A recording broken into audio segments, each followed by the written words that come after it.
Problèmes de pollution et solutions. Au fil du temps, eh bien, l'être humain a engendré beaucoup de pollution sur Terre de par l'utilisation des technologies qui se sont développées par la production industrielle qui, au cours des dernières décennies, eh bien, a occasionné des problèmes de pollution de l'eau, de la terre et également des airs, notamment par la production massive de gaz à effet de serre, donc la combustion de l'énergie fossile à travers les automobiles, entre autres.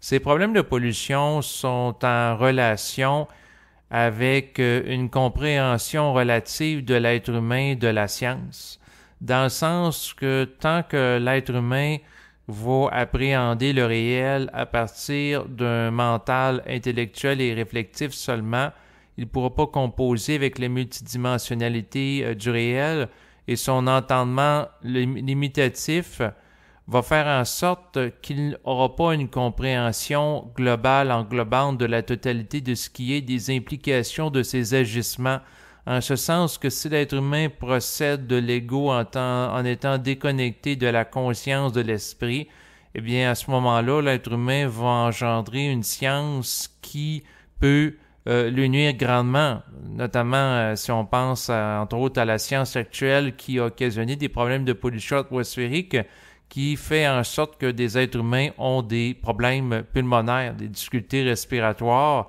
associées à l'exposition massive de produits chimiques et toxiques dans l'oxygène.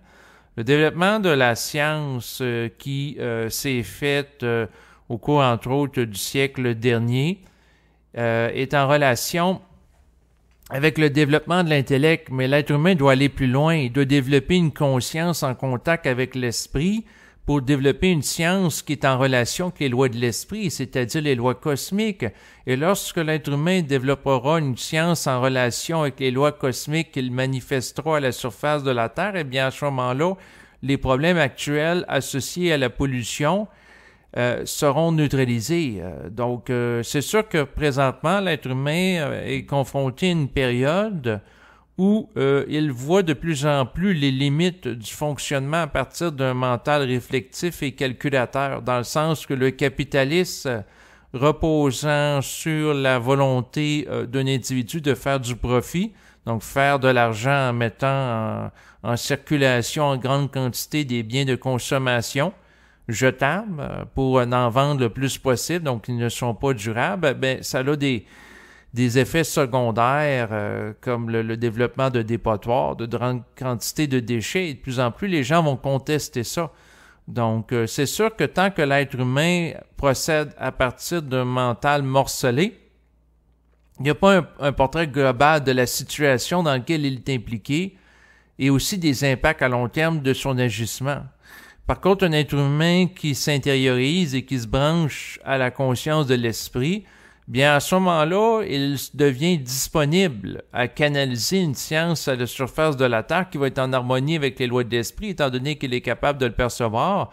Et en agissant en relation avec l'esprit, bien à ce moment-là, cette science va en venir éventuellement à neutraliser les problèmes de pollution associés à la science actuelle, dans le sens que la science actuelle, en relation avec le développement de l'intellect, de la capacité réflective de l'individu, bien, permet mieux d'appréhender le réel qu'une conscience émotionnelle. Par contre, cette conscience a ses limites et de plus en plus on est confronté aux limites de la conscience intellectuelle, l'esprit de calcul, de par les limites, entre autres, associées au système capitalisme. Donc, le mental qui procède avec des formes, en étant soumis, par exemple, à l'idéologie capitaliste, va occasionner des problèmes, entre autres, de pollution en contre-coup.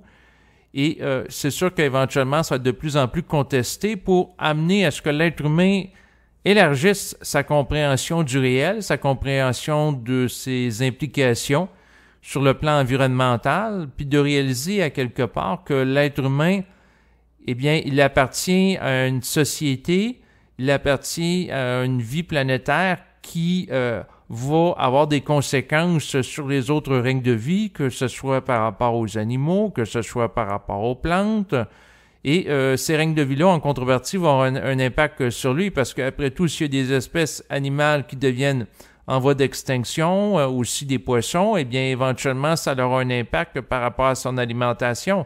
Et tout est interrelié. Et c'est sûr que l'être humain qui réalise qu'à quelque part, en ayant une science qui engendre beaucoup de pollution, il y a des limites par rapport à ça, eh bien, à ce moment-là, ça crée une ouverture dans sa psyché à autre chose, parce qu'il réalise les limites de quelque chose, bien, ça le met en état de démarche pour s'ouvrir à quelque chose d'autre. Et éventuellement, la solution par rapport au problème de pollution que nous connaissons actuellement à la surface de la Terre sera la capacité de l'être humain d'entrer en contact avec l'esprit. Le simple fait, dans un premier temps, d'entrer en contact avec l'esprit va modifier le fonctionnement psychique de l'individu. Donc, autrement dit, l'être humain qui s'harmonise à la conscience de l'esprit va arrêter de vibrer continuellement au désir. Il va fonctionner en fonction du besoin. Ce qui veut dire qu'en étant nourri de la présence de son être et en étant capable de ressentir la présence de cette vibration descendre en lui, l'habiter, l'alimenter, bien à ce moment-là, il y aura moins besoin de surconsommer pour compenser un vide intérieur.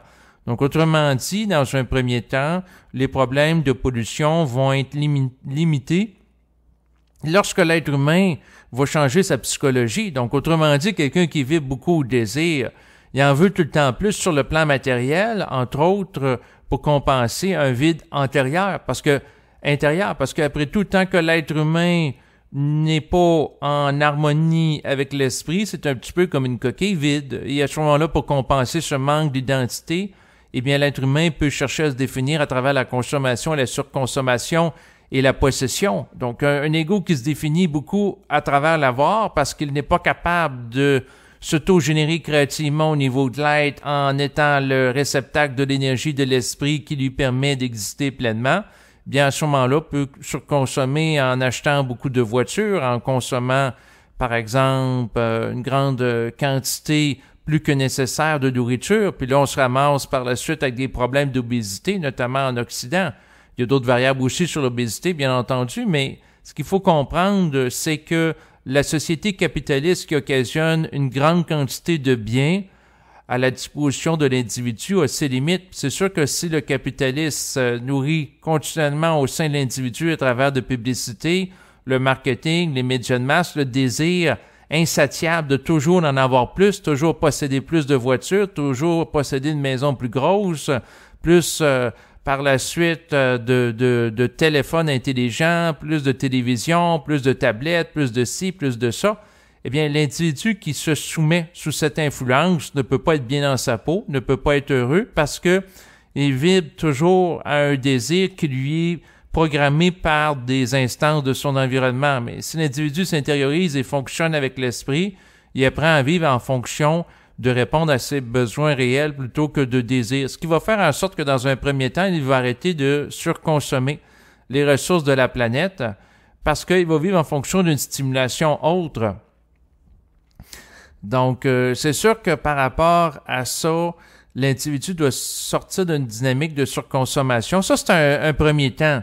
Mais éventuellement, l'individu qui intègre progressivement l'énergie de l'esprit va en venir à mettre en place s'il y en a la vibration, parce que c'est pas tout le monde qui sont appelés des scientifiques, à apporter des correctifs par rapport aux technologies actuelles pour limiter et réduire leurs dégâts.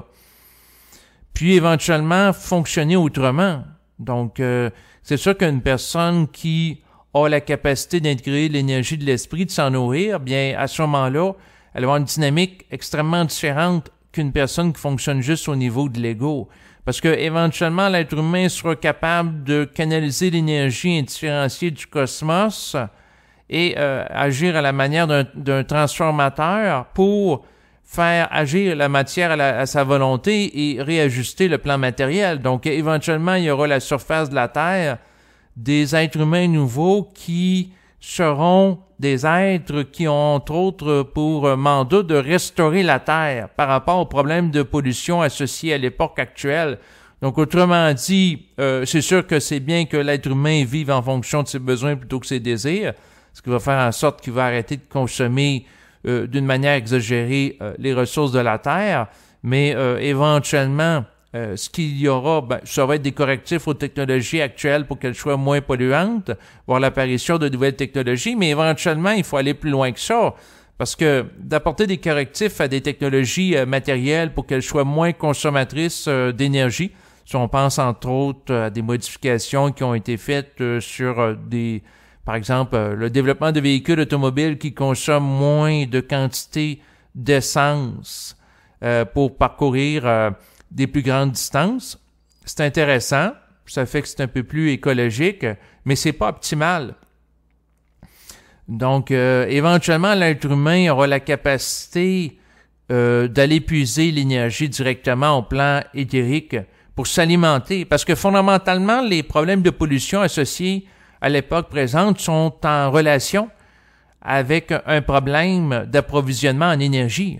Donc, c'est sûr que si on prend par exemple l'énergie pour se déplacer, on fonctionne présentement avec le pétrole, éventuellement l'être humain aura la capacité de canaliser l'énergie cosmique, de l'utiliser pour se propulser, c'est-à-dire se matérialiser et se rematérialiser à un autre endroit dans l'espace où il veut être. Donc, il n'y aura pas besoin d'employer un véhicule physique, il n'y aura pas besoin d'employer un vaisseau spatial. Il sera lui-même le véhicule qu'il utilisera pour se déplacer où il a besoin d'être, tout simplement. Mais ça, c'est à extrêmement long terme. Les problèmes de pollution, c'est quoi? Entre autres, associés à l'alimentation, à l'utilisation d'objets, pour, par exemple, faire du sport ou de l'activité physique pour maintenir une bonne forme physique. Ensuite, il y a des objets pour se loger, mais éventuellement, l'être humain n'aura plus besoin de se loger parce que l'être humain ne sera plus soumis aux lois associées à la biologie actuelle. Donc, éventuellement, lorsque l'être humain aura la capacité de canaliser l'énergie de l'esprit de plus en plus, il pourra altérer la structure de son corps biologique en conséquence. Et à ce moment-là, l'être humain ne fonctionnera plus comme l'être humain actuel. Il sera plus soumis aux éléments. Il pourra composer avec les éléments et les réajuster aux besoins. Donc, c'est sûr que ce que je capte, c'est que dans le temps, il y aura des êtres qui apparaîtront à la surface de la Terre qui auront pour mandat et fonction de restaurer l'humanité après qu'elle a connu des problèmes de pollution. Donc, c'est sûr que si l'être humain a engendré du désordre sur Terre, eh bien, éventuellement, pour des raisons karmiques évidentes, il aura à réinstaller un ordre. Donc, autrement dit, le désordre est lié, lorsque vous pouvez faire l'étude des problèmes de pollution sur Terre, à l'utilisation d'une ressource et à la mettre ailleurs. Par exemple, le pétrole, eh bien, il est épuisé du sol et il est amené dans l'atmosphère. Donc, autrement dit, si l'être humain peut prendre le pétrole qui est dans la Terre et le mettre dans l'atmosphère, puis là, ça occasionne des problèmes, il peut prendre le pétrole dans l'atmosphère puis le remettre dans la Terre. Donc, éventuellement, il y a une restauration de la Terre. Ensuite, les êtres humains nouveaux pourront reboiser des forêts, et ainsi de suite. C'est sûr qu'il y a sans doute des gens qui peuvent écouter l'enregistrement présent et trouver que c'est de la pensée magique. Bien entendu, ça peut être vu à l'époque actuelle comme étant de la pensée magique par rapport à des propriétés d'êtres humains nouveaux, bien entendu. C'est à vous de regarder vibratoirement si vous vibrez à ça, la possibilité ou non qu'il y ait des êtres humains dans le futur qui auront la capacité de restaurer la surface de la Terre après les dégâts qui ont été engendrés par l'humanité actuelle en utilisant des technologies matérialistes. Donc, c'est sûr que la science sans esprit, sans contact avec la dimension psychique et une intégration consciente des lois universelles occasionne des dégâts. Et on en paie le prix présentement et on en paiera encore le prix pendant une certaine période de temps. Mais éventuellement, il y aura un rééquilibrage qui se devra se faire parce que le projet humain n'est pas voué à sa propre extinction. Donc, c'est sûr que présentement, il y a à l'échelle de la Terre des discours alarmistes à l'effet que l'être humain va éventuellement occasionner sa propre perte. et que, à quelque part, c'est désespéré comme cas. Et il ne faut pas sombrer dans de tels discours parce que ce type de discours-là peuvent amener un état de panique, un état de dépression, un état d'éco-anxiété qui va faire en sorte que l'être humain va se faire astraliser, c'est-à-dire récupéré par des forces adverses au projet humain qui consiste au développement sur Terre d'une humanité renouvelée qui aura accès à une conscience nouvelle. Et ces forces retardataires peuvent chercher à faire croire au sein des dieux que tout est perdu et que ce n'est qu'une question de temps avant que l'être humain connaisse sa propre extinction. Donc, c'est sûr qu'à quelque part, d'avoir peur des problèmes de pollution et de leurs répercussions, de vibrer à la peur, de vibrer de l'émotionnel, ça crée de la déstabilisation. Bien entendu, l'être humain ne doit pas nier que des problèmes de pollution. Le propos n'est pas ici de faire semblant que les problèmes de pollution n'existent pas. Bien entendu, les taux de pollution des océans est de plus en plus critique. Il y a des espèces animales qui sont à l'heure actuelle en voie d'extinction. Et il y a des changements climatiques aussi qui s'opèrent. Donc, il y a des réalités ici qui doivent être prises en considération par rapport à l'impact dans une certaine mesure de l'activité humaine. Et c'est bien entendu par rapport au changement climatique, bien entendu par rapport à tout ce qui est dit ici dans le cadre de cet enregistrement, ne croyez pas, vérifiez par vous-même, mais les changements climatiques sont en relation avec des changements de cycle de l'activité terrestre. Bien entendu, l'être humain, de par son activité, et la génération de pollution va interférer dans une certaine mesure par rapport au climat, mais fondamentalement, que l'être humain interfère ou non avec le climat, le changement de climat va s'opérer pareil. Par contre, il est bien que l'être humain réduise la pollution atmosphérique, ne serait-ce que pour lui-même, parce que ça occasionne des problèmes pulmonaires, les autres espèces animales aussi qui en souffrent. Donc, c'est sûr que tant que l'être humain vit strictement au niveau de l'ego, coupé de la conscience de l'esprit, il ne peut pas générer sur Terre un équilibre, un ordre qui soit en cohérence avec les réalités au niveau des lois cosmiques, donc ce qui fait en sorte qu'il en enfreint certaines, ce qui occasionne un karma, ce qui va faire qu'éventuellement il y aura des êtres humains qui devront se réincarner pour restaurer la Terre.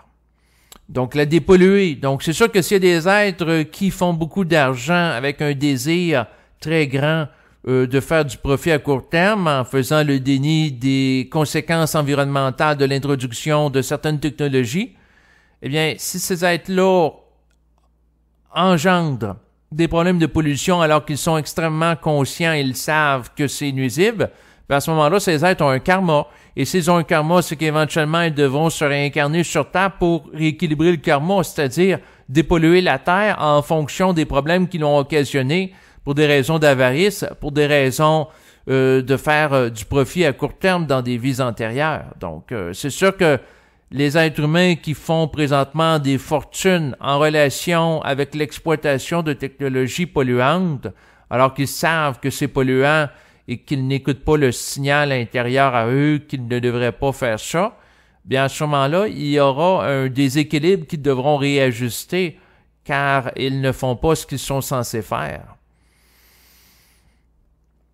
Mais ça, c'est de la gestion karmique individuelle et c'est en relation avec des lois d'énergie qui sont brimées et en même temps, ce qu'il faut réaliser, c'est qu'il y a des êtres qui sont inconscients, qui créent de la pollution, qui sont inconscients d'utiliser des technologies qui sont polluantes.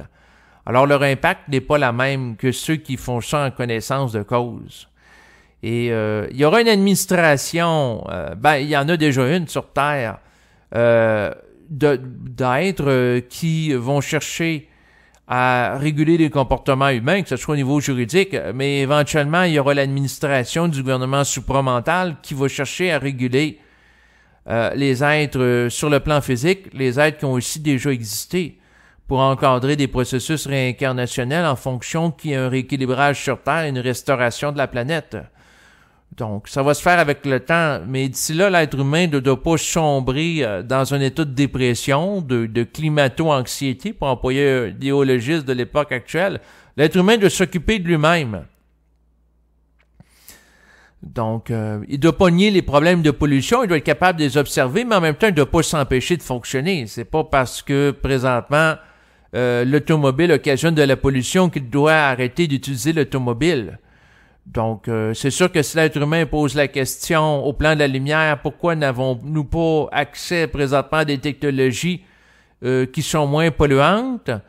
Et eh bien, ce qu'il émerge en moi lorsque je pose la question, c'est que l'être humain n'est pas prêt encore à les assumer. Et c'est un petit peu un cercle vicieux, parce que tant que l'être humain n'est pas prêt à assumer des technologies qui ont de plus grande potentialité, il n'a pas accès à ces dernières. Et tant qu'il n'a pas accès à ces dernières, les problèmes de pollution s'accentuent.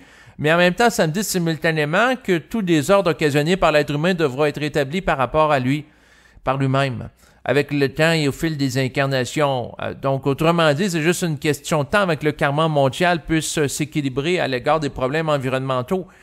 Mais pendant ce temps-là, il y a des êtres humains qui en souffrent. Donc, autrement dit, un être humain peut vouloir arrêter de polluer, mais ça se peut qu'il ne peut pas.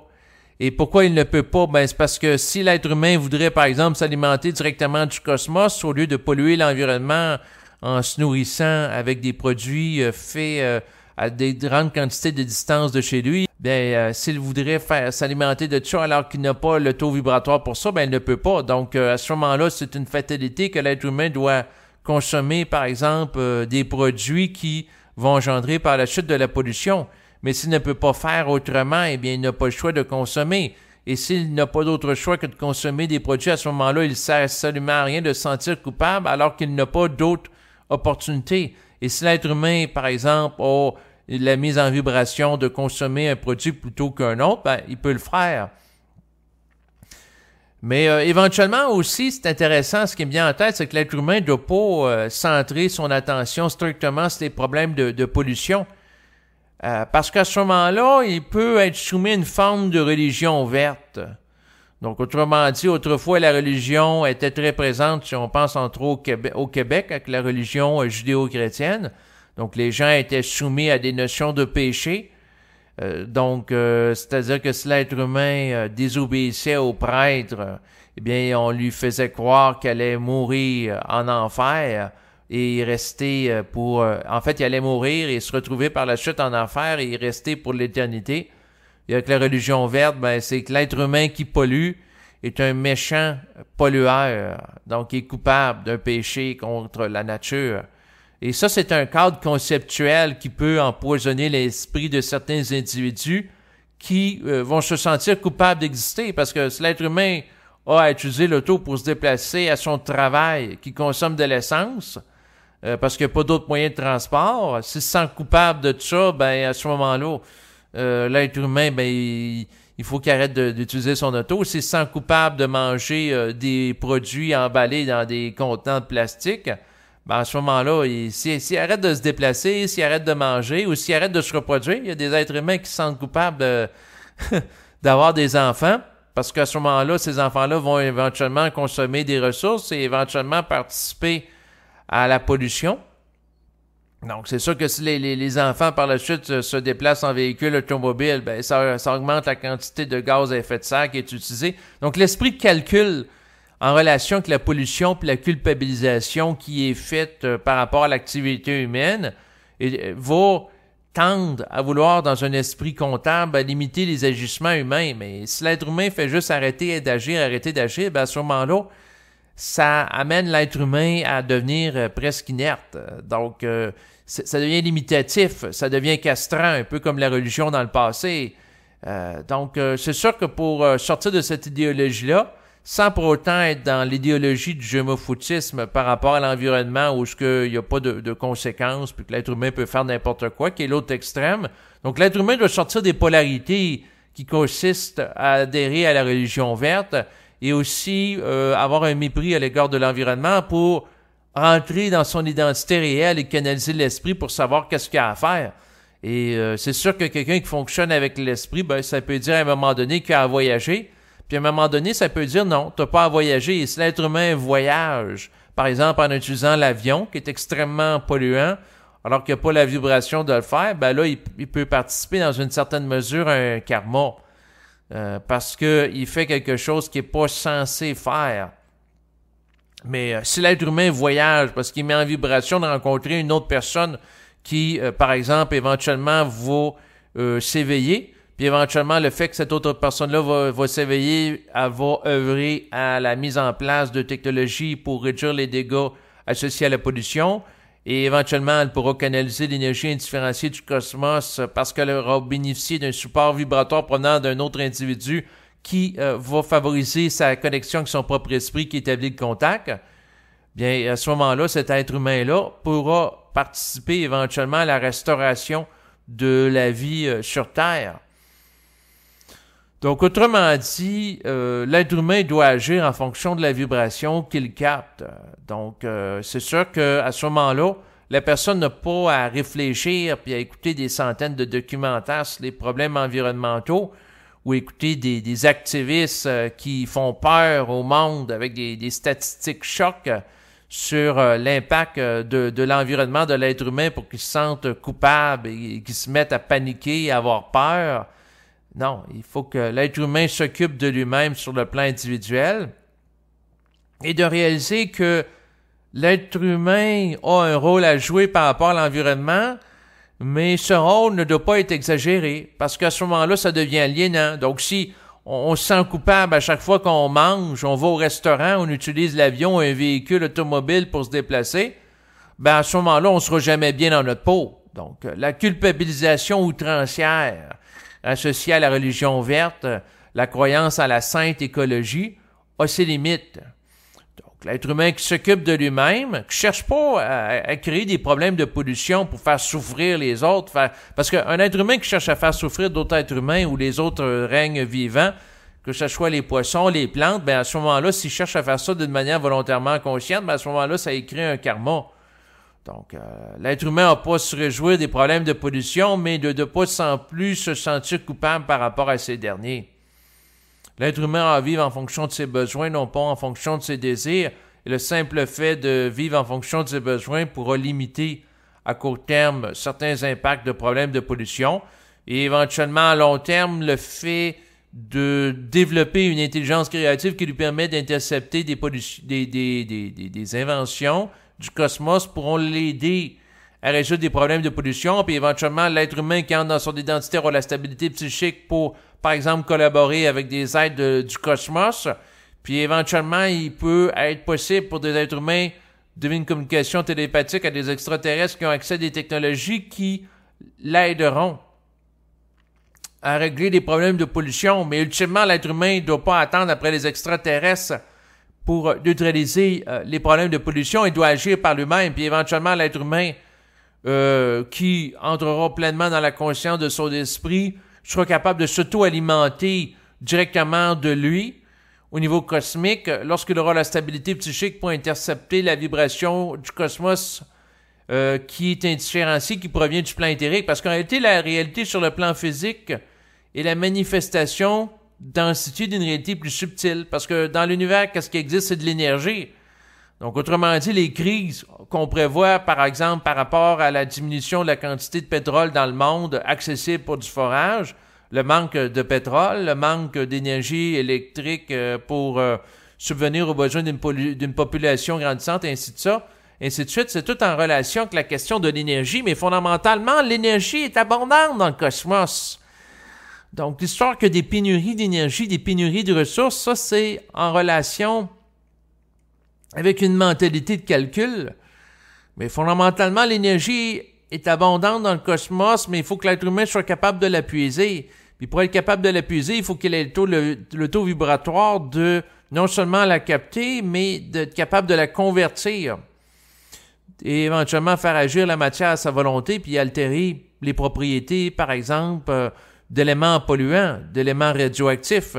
Donc, c'est sûr qu'éventuellement, l'être humain, de par sa capacité à agir sur la matière, pourra neutraliser des problèmes de radioactivité qui ont été occasionnés par l'être humain actuel de par l'utilisation de l'énergie nucléaire pour s'alimenter. Mais lorsque l'être humain s'alimentera de l'énergie du cosmos, il n'aura plus besoin d'énergie nucléaire, il n'aura plus besoin d'hydroélectricité, il n'aura plus besoin de s'alimenter avec le charbon et avec le pétrole. Ça sera des formes d'énergie désuètes parce que il pourra prendre l'énergie qui est plus subtile, l'apercevoir. Mais c'est sûr que tant que l'être humain ne perçoit pas le plan éthérique, ça ne sert pas à grand-chose de lui parler, d'aller puiser l'énergie sur le plan éthérique. Il ne capte pas. L'être humain ne capte pas la vibration de ce plan-là. De lui en parler, il ne captera pas la parole vibratoire qui peut être issue de ce plan-là, étant donné qu'il ne perçoit pas. Mais éventuellement, il y en aura de plus en plus, puis c'est intelligent que ça se parle progressivement pour préparer le terrain sur un long échéancier. Mais tant que l'être humain réfléchit puis fonctionne en fonction d'un intellect qui n'est pas unifié à cette autre réalité qui est celle de l'esprit qui repose sur le plan éthérique, à ce moment-là, l'être humain est limité à penser en fonction de matière puis utilisation de matière. Mais quand l'être humain réalise que la matière est le sous-produit d'une activité, d'une réalité haute, à ce moment-là, il comprend la cause des choses, plutôt que seulement regarder les conséquences ou les symptômes. Donc, sa façon de composer avec la réalité change. Et ce type de changement-là, éventuellement, sera porteur d'un renouveau sur Terre. Et c'est sûr que l'enregistrement qui est fait maintenant peut paraître sans issue, dans le sens que de dire aux gens, lorsque vous aurez la capacité de capter le plan éthérique, vous allez être en contact avec une autre réalité, éventuellement vous captez votre esprit, éventuellement votre esprit va vous travailler, il va changer votre psyché, pour éventuellement faire en sorte que vous soyez disposé à utiliser l'énergie du plan éthérique pour en faire une canalisation sur le plan physique et reformuler votre environnement en fonction de cette dernière. Donc, c'est sûr que les gens qui ne sont pas capables d'utiliser l'énergie éthérique, de capter ça, ce type de propos-là, ça peut paraître comme étant une perte de temps, de la pensée magique, bien entendu, puis de ne pas régler rien à court terme. En effet, la compréhension que l'être humain fonctionnera à partir de l'énergie éthérique ne permet pas ici et maintenant de régler des problèmes de pollution qui sont dépeints par certains activistes dans les médias comme étant criants. Mais l'être humain doit comprendre que s'il capte de l'esprit, il a à s'ajuster.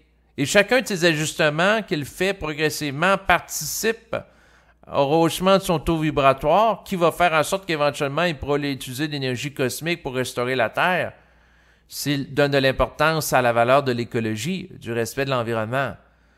Mais l'être humain doit s'occuper de vivre en harmonie avec lui-même pour qu'éventuellement l'humanité et les autres êtres humains qui seront harmonisés à eux-mêmes, donc plein d'individualités mis ensemble, vont faire en sorte qu'ils auront des comportements qui seront harmonieux en fonction de l'environnement. Parce que la pollution, un peu comme la guerre, c'est un sous-produit de l'inconscience humaine. Lorsque l'être humain est conscient, il n'y a plus de problème de pollution, il n'y a plus de problème de guerre, il n'y a plus de problème de conflit, il n'y a plus de problème d'ego et d'orgueil. D'ailleurs, l'essentiel de la surconsommation des ressources sur Terre présentement est en relation avec l'ego, avec le corps de désir qui est surgonflé par l'être humain. Et ce mouvement est en état d'amplification de par l'exposition de l'être humain des publicités qui le renforce continuellement dans son désir d'en avoir plus d'auto, plus de pollution associée à l'activité qui est liée à l'utilisation de l'automobile en plus grande quantité, et ainsi de suite. C'est le carbure au corps de désir, en fait au corps astral, devrais-je dire, qui occasionne des désirs de consommation et de surconsommation. L'être humain achète une télévision. Quelques années plus tard, il y a une technologie plus perfectionnée avec une plus grande résolution de détail qui va faire en sorte qu'il va changer la télévision alors qu'elle est toujours fonctionnelle. Puis il y a une autre technologie qui apparaît, puis il va se dépouiller d'un objet alors qu'il est encore utile. Donc, l'être humain en revoir et revisiter ses modes de consommation. Mais l'être humain, présentement, est bombardé d'objets transitoires.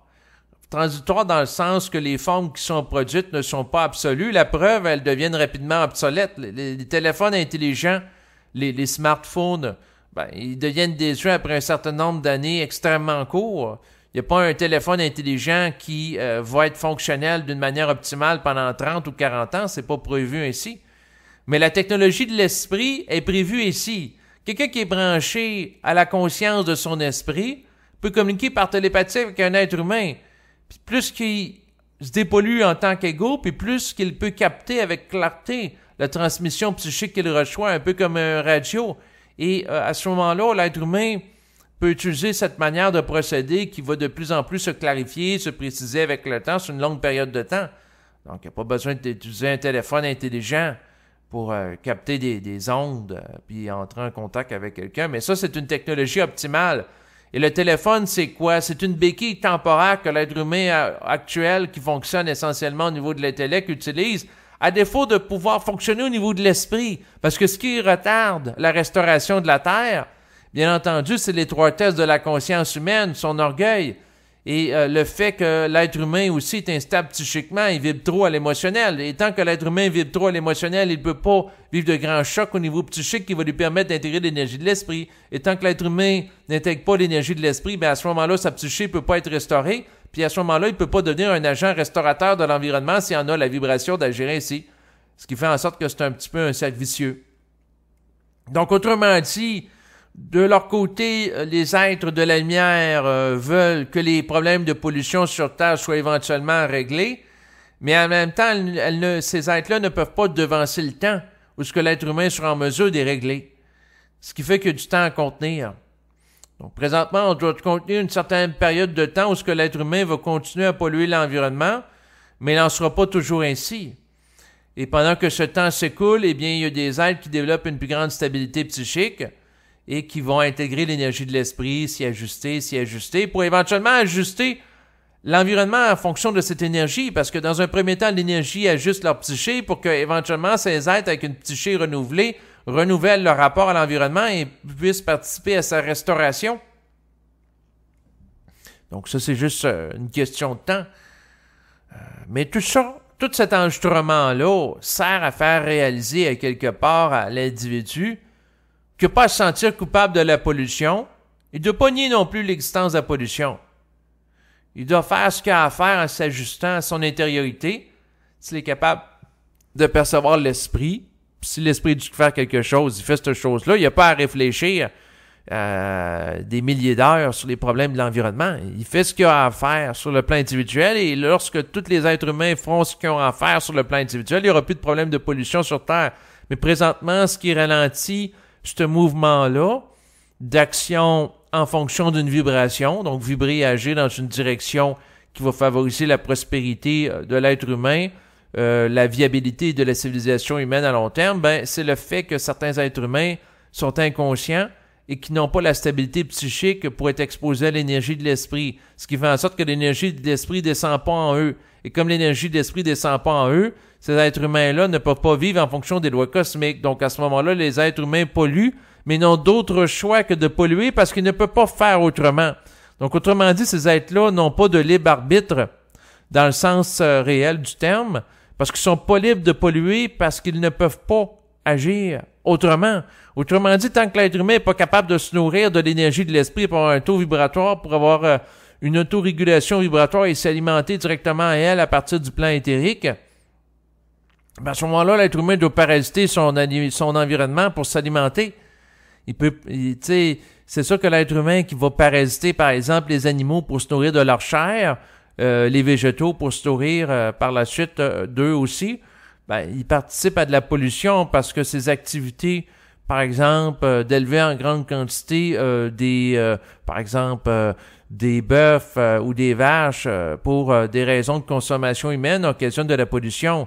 Mais c'est que l'être humain, à un moment donné, va réaliser qu'il y a des animaux qu'il peut consommer qui sont moins polluants que d'autres dans un esprit de calcul, mais c'est pas assez. Où il va arrêter de manger des animaux pour se nourrir plus de végétaux, mais en même temps, c'est encore pas assez pour être en harmonie avec le cosmos pour que la civilisation soit vraiment viable. Il peut limiter les dégâts, mais éventuellement, il n'y en aura plus de dégâts parce que l'être humain aura une capacité de traiter directement avec l'énergie. Parce que l'essentiel des problèmes environnementaux présentement sont liés avec une question d'alimentation d'énergie. Tant que l'être humain a parasité les éléments extérieurs à lui et les ressources naturelles pour s'alimenter, ben, c'est ça qui occasionne des problèmes de pollution. Ensuite, c'est sûr qu'il y a d'autres éléments qui entrent en ligne de compte, comme par exemple les problèmes de surpopulation. Mais lorsque l'être humain est ajusté à l'esprit, il n'y a plus de problème de surpopulation parce qu'il y a le nombre de naissances qui seront adéquats par rapport à la capacité des êtres qui sont concernés par sa naissance de subvenir aux besoins de ces êtres sur le plan biologique sur Terre.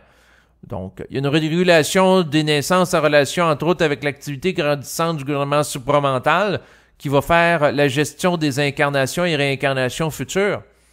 Puis à ce moment-là, il n'y aura plus d'endroits surpeuplés. Donc, ça va neutraliser ce type de problème-là. Lorsque l'âme sera pleinement sous l'influence du gouvernement supramental, eh bien, à ce moment-là, il y a un rajustement des trajectoires évolutives. Même chose par rapport au problème de la guerre, en plus des problèmes de pollution et de surpopulation. En fait, toutes les natures de problèmes seront éventuellement neutralisées par les activités des êtres humains nouveaux. Donc, que l'être humain ne sombre pas dans la climato-anxiété, dans le désespoir, sous l'influence de propos alarmistes, que l'être humain s'occupe de lui-même, qu'il fasse ce qu'il a à faire, puis qu'il laisse faire le reste. Car, après tout, le destin de l'être humain n'est pas de connaître l'extinction associée à la pollution. En réalité, les êtres humains ont été créés par d'autres êtres dans le cosmos qui ont procédé à des expérimentations sur le plan biologique. Et c'est sûr qu'à quelque part, il n'y aura pas l'extinction de l'humanité parce que, à ce moment-là, ça empêcherait du développement, c'est intéressant, de ces êtres-là, puis de d'autres êtres aussi. Donc, il y aura éventuellement intervention pour neutraliser les problèmes de pollution, pour pas que le projet humain soit totalement neutralisé. Mais c'est sûr que dans un monde idéal, c'est l'être humain lui-même, par sa capacité d'intercepter l'esprit, d'agir en conséquence, neutraliser lui-même les problèmes de pollution sans qu'il y ait besoin à ce qu'il y ait de l'interférence d'êtres extraterrestres qui ont participé à la genèse de l'humanité actuelle, de se repointer sur la face publique pour collaborer avec certains êtres plus ajustés que d'autres à neutraliser les problèmes de pollution actuels. Non, idéalement, il faut que l'être humain lui-même, qui est à l'origine des problèmes de pollution, les neutralise par lui-même, de par un changement d'esprit, par le développement d'une grande stabilité psychique, une capacité à transiger directement avec la canalisation de l'énergie du cosmos. Mais est-ce que c'est ça qui va s'actualiser dans les prochaines années, voire les prochaines décennies? Ça reste à voir. Parce que les plans, les êtres sur le plan éthérique ne peuvent pas descendre plus rapidement que la capacité d'absorption de l'être humain. Ils peuvent chercher à mettre en place des scénarios, des événements pour faire en sorte que l'être humain soit plus souple, soit plus ouvert à leur présence. Mais il y a des limites aussi qu'ils doivent respecter. Et en fait, ce qu'il faut comprendre, c'est que les problèmes de pollution ne sont pas associés au fait que l'esprit a abandonné l'être humain ou l'esprit cautionne cela, qui est d'accord avec ça. Non, il n'y a pas un accord moral du plan éthérique par rapport aux problèmes de pollution. C'est simplement une constatation que ces problèmes sont inhérents à l'état d'inconscience de l'humanité. Et la volonté du plan éthérique, c'est pas que l'être humain occasionne des problèmes de pollution, mais indirectement, le fait que l'être humain est coupé du plan éthérique occasionne cela. C'est une constatation qui doit se faire. Au même titre que le plan éthérique n'a jamais voulu qu'il y ait des guerres horribles sur Terre qui occasionnent des milliers de morts. Par contre, ce qu'il faut réaliser, c'est que le plan éthérique ne pouvait pas stopper la guerre en rendant, par exemple, des millions d'individus fusionnés lors de la période de la Deuxième Guerre mondiale, étant donné que les êtres humains n'avaient pas la stabilité psychique pour absorber l'énergie de l'esprit. Donc, les êtres sur le plan éthérique doivent, les contreparties cosmiques des individus doivent attendre un certain laps de temps avant de descendre en leur sein.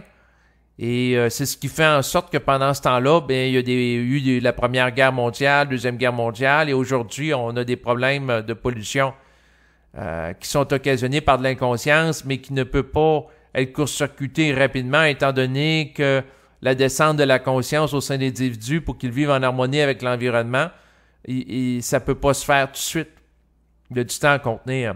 Donc, autrement dit, que les gens qui vivent un contact avec l'esprit, qui agissent en fonction de l'esprit, puis qui contiennent le temps, qui ne cèdent pas à la panique, qui ne cèdent pas à la crainte. Voilà l'essentiel du propos à tenir aujourd'hui. Et si l'être humain fait ce qu'il a à faire, qui ne tombe pas dans le piège de la culpabiliser, de laisser culpabiliser par des gens dans les médias, qui fasse ce qu'il a à faire, qui suive sa vibration, puis c'est la vibration, par exemple, de voyager en avion, que la personne le fasse. C'est pas parce que il y a des gens dans les médias qui disent que l'avion fait beaucoup de pollution, les êtres humains devraient arrêter d'utiliser l'avion. Après ça, ça va être quoi? Arrêter d'utiliser l'automobile, arrêter de se déplacer, ce qui devient extrêmement limitatif. Donc, l'être humain ne doit pas se limiter pour des raisons de réduire la pollution, mais doit plutôt suivre la vibration qui va mettre en place des scénarios et des synergies créatives qui éventuellement feront en sorte qu'il y aura l'émergence d'une humanité nouvelle qui restaurera l'état de la Terre. Donc voilà l'essentiel du propos. Et écoutez, je vous dis à bientôt. Au revoir.